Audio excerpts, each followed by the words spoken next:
Assalamualaikum warahmatullahi wabarakatuh.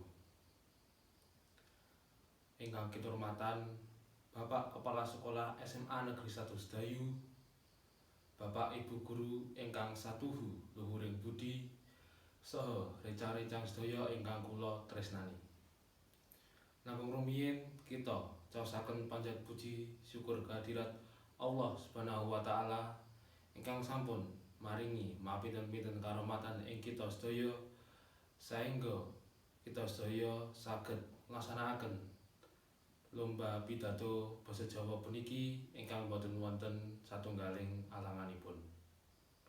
Selawat serta salam tumrap kita caosaken dumateng Nabi Agung Muhammad sallallahu alaihi wasallam ingkang kita antu-antu syafaatipun ing yaumul qiyamah. Allahumma amin. Wonten ing wekdal punika kula badhe nyaosaken sesorah ingkang temanipun perjuangan Raden Ajeng Ayu Kartini. Kita sedaya sampun mangertos sinten niku Raden Ajeng Ayu Kartini. Lan punapa kemawon jasanipun tumrap bangsa lan negari Indonesia ingkang utamanipun dhateng tiyang setri. Wonten ing 21 April 1897 lairipun Raden Ajeng Ayu Kartini. Raden Ajeng Ayu Kartini punika ngewiwiti perjuanganipun ngedekake pawiyatan katujuh wanita wonten ing Jepara.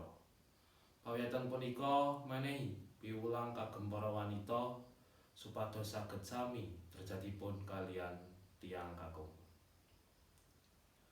Para wanita Indonesia tansah wonten pingitan wonten ing jaman rumiyin saengga dipun keperangaken sekolah kaliyan tiyang sepuhipun.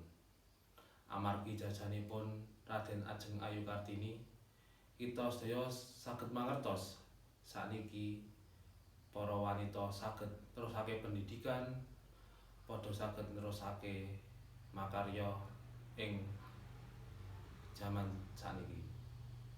Lan sampun kathah wanita ingkang gadah kedudukan penting ingkang contohipun dados pemimpin.